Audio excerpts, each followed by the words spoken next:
happening because he's pushing Nemechek hard, won't let the 54 get back in front of him. Yeah, I watched that restart, and I mean, well before they got to the line, Harvick was attached to the rear bumper of that 87. So now Kyle Busch's hopes reside with Brad Keselowski and his ability to push.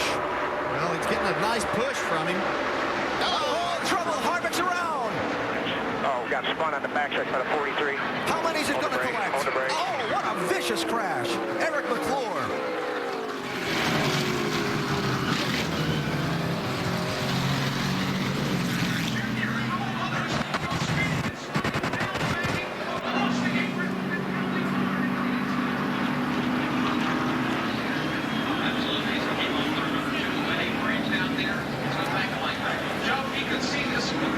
Get it around here. I think we're okay, maybe. Just need tires. An accident that began at the front of the pack, jockeying for position to race for the win, ends with some heavily damaged cars scattered across turn 3. Taylor Malsom. It's a vicious hit by Eric Mcclure there. Yes, it was. Robert Richardson, 23.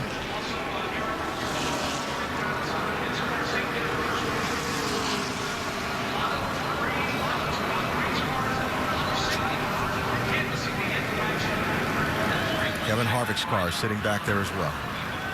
Yeah, Harvick was out of his car.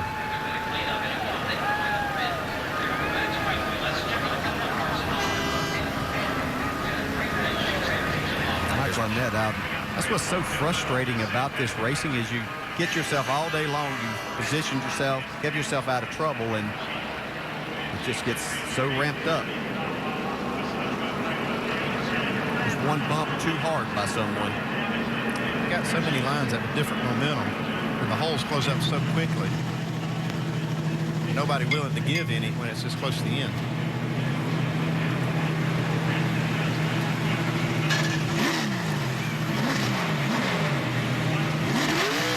Go ahead. 7 car rejoins the race. You saw Brad Keselowski's car sitting on the pit lane getting attention. Robert Richardson. I'll tell you just how hard that was for him. See the damage on that right front. He's okay. He Didn't jump out, though. takes a little while to get your wits about you, and when you hit something like that, yeah, you see they jammed it all back, and get your feet in there, your legs, your knees.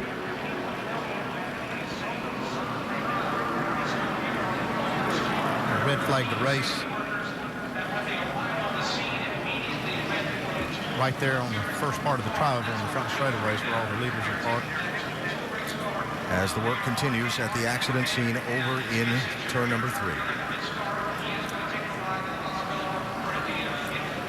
So the red flag is out in the middle of the first attempt at a green-white checker finish, a multi-car accident. Over in turn number 3 at the end of the backstretch, Austin Dillon's car with damage.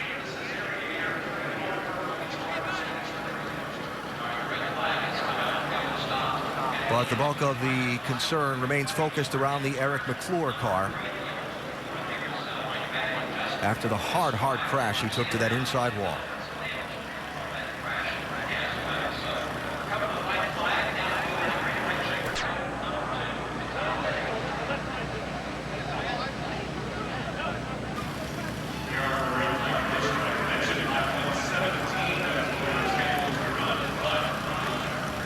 The safety workers there, well trained, and doing their job. And of course, any update that we get, we'll pass along to you as soon as possible. NASCAR and these safety teams have done such a tremendous job over the years of gaining ideas of how to handle these situations better. They've got great equipment, too. They can cut that roof off the car, so if he is injured, they can get him out without causing any more injury. So the drivers are stopped here that are continuing in the race. And know they have another green-white checker attempt to go.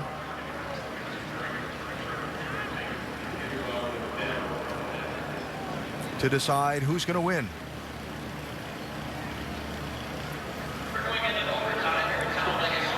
What goes through your mind?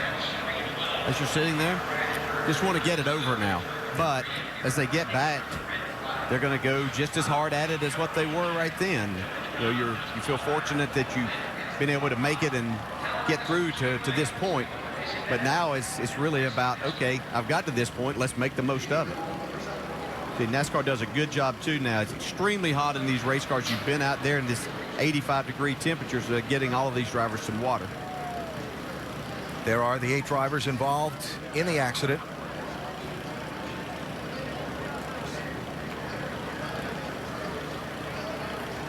All of those drivers have either driven their cars away, as in the case of Patrick and Keselowski, or climbed from their machines if they were unable to continue, except the Eric Mcclure machine, which you see the work continuing around.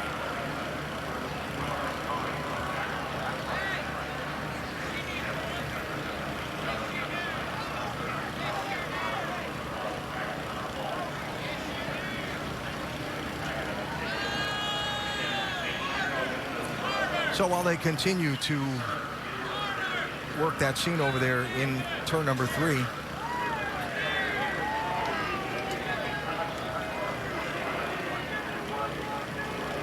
and we continue to show concern and watch the situation and pay attention.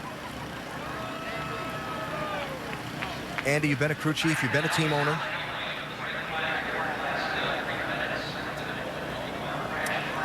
This from NASCAR. They report to us that Eric Mcclure has been talking to the medical staff over at the accident scene. So that is certainly peeled the roof back too, so a good bit of news. a lot better access to Eric now.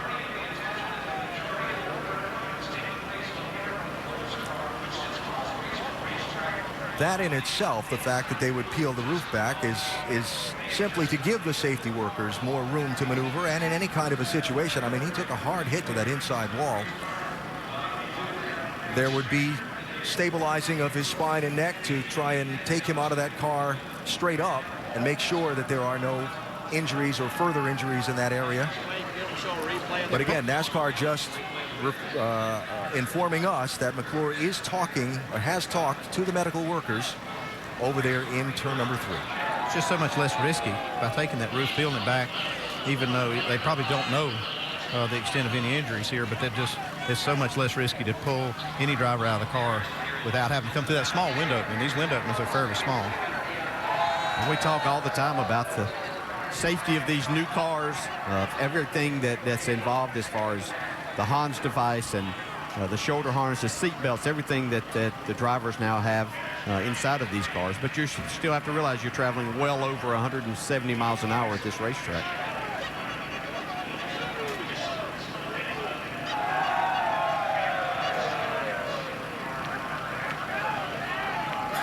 Doc, you're well familiar with the medical procedures and all of the safety work that goes on in this situation. Unfortunately, I am, Alan, and you explained it very well. I mean, they typically want to be very, very deliberate and take their time. You want to get the roof of the car off so you can get to the driver and stabilize the neck and spine. Great to hear the news that you had reported a moment ago that Eric Mcclure had spoken with the NASCAR and the safety people at the scene. I spoke to Wes Ward, the crew chief for Eric Mcclure, a moment ago as he was walking or headed that way, and Wes said none of the crew had heard anything on the radio, and they surmised the radio wires probably snapped or were torn with that violent impact, so they were very concerned and glad to hear that Eric is communicating. Now, again, very, very deliberate. These NASCAR safety people you see working on the car here train almost once a week. In fact, one of the training sites is right here at Talladega off the back straightaway. They get cars and they cut the roofs off. They practice taking drivers out on a backboard, strapping them down, providing every delicate touch they can to get them out of the car to do no harm prior to getting them evaluated. That's exactly what they're doing right now with Eric Mcclure. All right, Doc, thanks. And we continue to monitor the scene over inside turn number 3 as this race sits under the red flag. Just joining us, a multi-car accident on the back straightaway as the race had just restarted for a green-white checker 2-lap sprint to the finish. Contact in the pack sent cars careening out of control in a hard crash there involving Eric Mcclure. And that is where the attention is focused. All other drivers have climb from their cars. Kevin Harvick just been released from the medical center.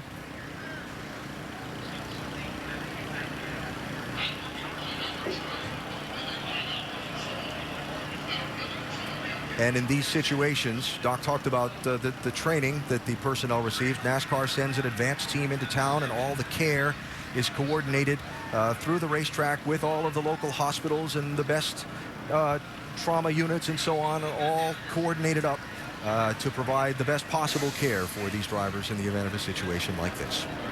Kevin Harvick from the medical center with Mike Massaro. As we do, we're checking in at the medical center. Kevin Harvick has just been released. He was asking to see a replay here.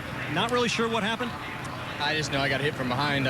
You know, I was offset a little bit there, just trying to push the 40 or 87 and just got turned around. So just part of it. I mean, you hate it for everybody at Armour and RCR for having to fix the car, but that's Talladega, man. Heavy lick. You okay? Yeah, I'm fine. Kevin Harvick, okay. That's the good news. Mike, thanks. That's Taylor Malsom behind Harvick, also involved in the crash and obviously released from the medical center.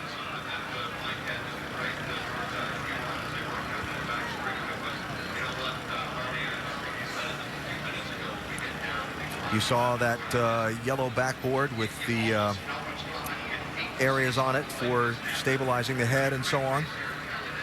And the safety workers continue attending to Eric Mcclure. Another of the drivers involved in the accident with Mike. Taylor Malsom, lots of cars, lots of heavy licks. What did you see? All I saw was Kevin come in front of me, and I hit him, and then tried to get around the rest of that. We were going to be okay, and then the 7 came up and got us again and just took out the front end. Not know what we could do, just pack racing, you know. Real happy the GL guys brought me a good car. I thought we could finish top 10 today easily, but wasn't meant to be. I've never finished a race here and kept the streak going, I guess. This race reminiscent of what we saw in February at Daytona. Why is it that we see so many cautions at the end of these restrictor plate races? I think now with the temperatures getting so hot in the engines, you just kind of waited around all race, and you could just push those last 2 laps and just your motor blew, and I think that's what everyone just racing so hard to get the win, and you know, just so close competition out here in the Nationwide Series, and it's a lot of fun, but sucks we'd end up on the hook. Taylor Malsom, another one taken out in that crash.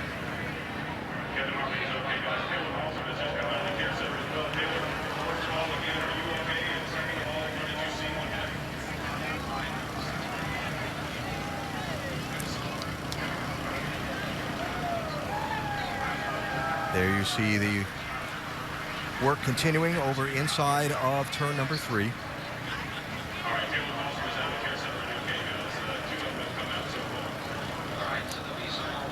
And Eric Mcclure being assisted from that race car.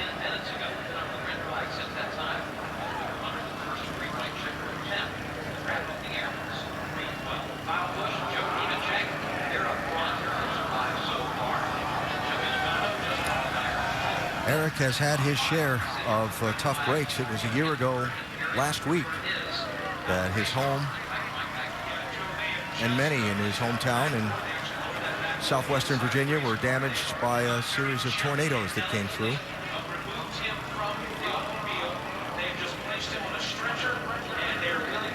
Of course, his family with a long history in racing, the Morgan Mcclure racing team with much success here at Talladega, Daytona 500 wins, so on.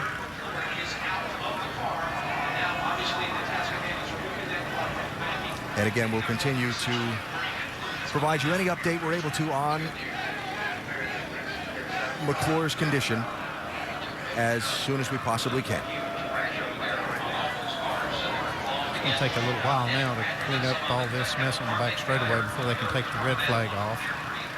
See the rollbacks coming to pick up all the cars. One thing the rest of these cars would worry about a little bit is when they shut these cars off and lose a little bit of water out of that overflow. Sometimes they'll spew a little water, but should be okay with only just a couple laps to go. I don't think they care too much about how much they have in there. No, I don't think they're worried about that point. Should be able to push as much as they want to from this point forward. For some are going to have to continue to deal with some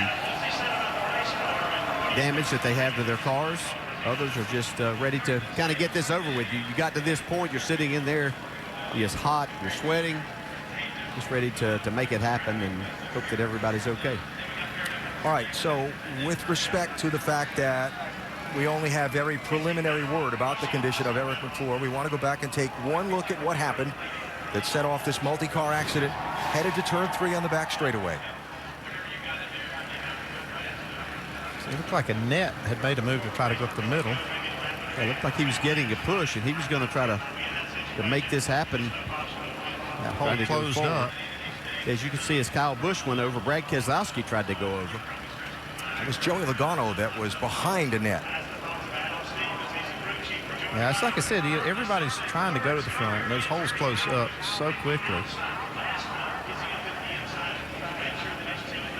You can see the safer barrier reflect tremendously when Eric Mcclure hit it. Thank God it was there. Yes. You can see just past this, there is no safer barrier.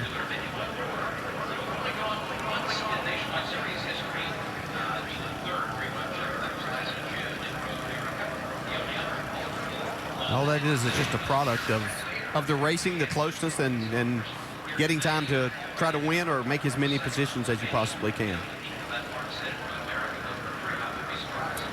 Mcclure is going to be transported to the University of Alabama Birmingham Medical Center for further treatment. And again, any update that we have, we will pass along as soon as possible.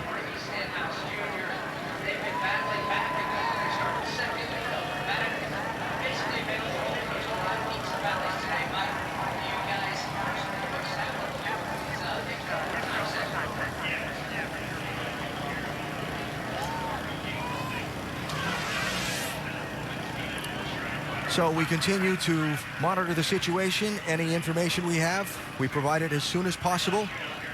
And we still have to finish the race here at Talladega. We're coming back after this message and a word from our ABC stations.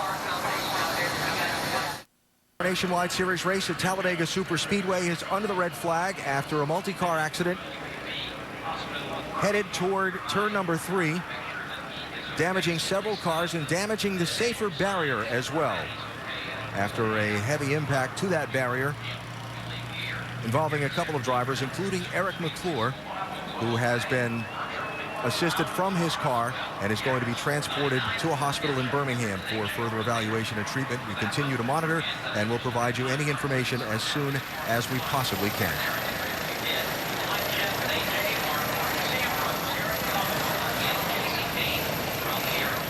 So we still have to finish the race, and while we remain concerned about Eric Mcclure, they're going to finish the race. And if you are a driver, Dale, you've been in this situation before. You're sitting down there strapped in one of those race cars. You might have seen the replay on the big screen, or you might have seen it in front of you out your windshield. And now you're going to go back racing again, bumper to bumper, door to door at 190 miles an hour. How do you do it? Well, and without sounding too callous, I mean, you're here as a competitor, and that's what you do. And every driver goes into these races with the idea that things may happen, but you have that mental concept that it's not going to happen to you. And you wish and hope the very best for people that are involved in accidents, but you're still sitting there. This race is going to finish, and you have to get your mind back right and do the job that you came here to do and finish this off. And when we go back to racing, you might would think that it would calm things down, but I've seen the racing be just as wild as what we saw there whenever they go back, because that's what you do. You compete, and you have to continue to do that. Yeah, as a crew chief or an owner, you're down there. Well, you want to refocus. Try to get your driver focused on what's left. It's still, like you said, we got a race to finish, and try to get them focused. There's nothing you can do. This happened. It's part of the deal. Everybody knows that it's kind of a risky sport, but you got to get focused back on the task at hand. That's to win this race. And to do that, there'll be one, perhaps as much as a second, green-white checker finish still to come. Repairs continuing on the safer barrier on the back stretch, inside wall, before the field of cars will be fired up and sent back under the caution flag and then eventually the green flag to decide the race. See those big blocks of foam? Something designed by the folks out at the University of Nebraska, the Midwest Center for Roadside Safety, Dr. Dean Sicking and his folks, Indianapolis Motor Speedway, a driving force initially behind it, and NASCAR certainly jumping on board. And so much research has gone into designing these for different types of race cars, different types of racetracks, different locations on racetracks, and it's certainly been one of the great safety advancements in the sport. I donated a car in the beginning of this project when they were developing this wall. I donated one of our Cup cars. I thought they were going to test the car. I didn't realize they were testing the wall. When I got it back, they had run it into the wall at about 170 miles an hour to see how these walls would hold up. And you can see that they've done a really good job in the development of this. And they've got all these different size blocks so they can repair this wall and make it safe again. Yeah, you know, and originally this was all designed for the outside, for the walls that you see that are along the outer part of the racing surface. But as things evolved, we realized there's a lot of places that its drivers and cars you crash, and so they needed to be put in other areas, and the tracks and NASCAR have done a tremendous job in covering the majority of those places. So the cars have been fired back up, you hear. The red flag being withdrawn, the yellow flag being displayed, meaning those teams with cars on the pit lane needing to do work on them can now resume the work on the cars, not allowed to work on them under the red flag. And as the field rolls off, we go to Dr. Jerry Punch. Back at the Care Center, Michael Annett walking out. First of all, Michael, you okay? Yeah, I'm fine. Just disappointed running the top 5 there on that green-white checkered restart, and we were smart and played it safe all day, and then had a really good push and tried to shoot the middle. And you know, when you get a push like that, you got to do something with it. If you hit the brakes, you get turned, and and that just accordion effect. So I stayed in it. Had a hole there, and it shut, and couldn't really, at that point, we were in the hole and couldn't really do anything about it. You were in the medical center, and some Eric Mcclure's family was around. Any word get to you on his status? Not really. We were in the ambulance and saw him obviously get cut out of the car, and he was talking. So, I think he probably just hit his head a little bit, and they're definitely worried about our safety and just taking all the precautions they need to. All right, Michael Annett, and we're waiting for some official reports on the Eric Mcclure situation, guys. Doc, thanks.